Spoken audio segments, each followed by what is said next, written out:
So Caleb, I'm wondering if I could put you on the spot for a little bit and talk about the local programming that we do, or the programming that we've done virtually. So those direct services, and you mentioned a few minutes ago the outdoor activities. So could you talk a little bit about what kind of direct services you've been involved in that we do? Sure, I can definitely share about some that I've been more involved with, and I hope others maybe will jump on with some of those other um, direct services that I'm not as involved with. Um, so Michael mentioned the outdoor activities program, which we called Forge Outdoors. I'm not in Milwaukee at the moment, and the pandemic has kind of interfered with that continuing. Um, but that I believe was during the summer of 2019 that I started working on those events. So we would have weekly gatherings with community members in Milwaukee to get together and do various outdoor activities. And that was kind of a loose idea of what we would do. So, some hikes, bike rides. We had one really cool event at Adventure Rock where we got some advice from the staff there and learning to climb. So that was really great. Um, so that was kind of the outdoors programming that I was involved with.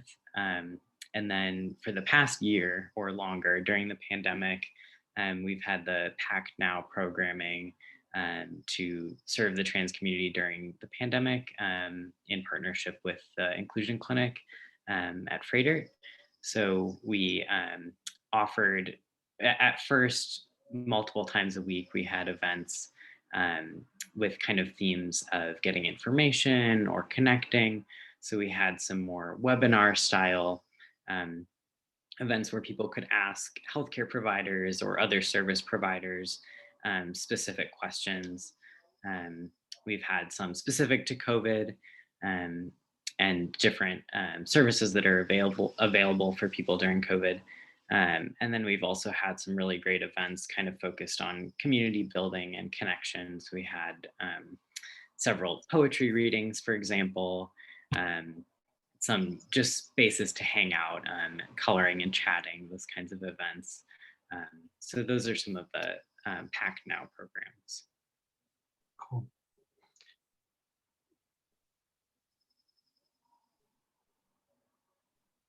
That's really great. And to build off of that, I think that one of the things that sometimes people don't see, and why I kind of wanted us to talk about what kind of services do we offer, all of the programming that we offer is directly related to trans survivorship, even though it doesn't always look like it.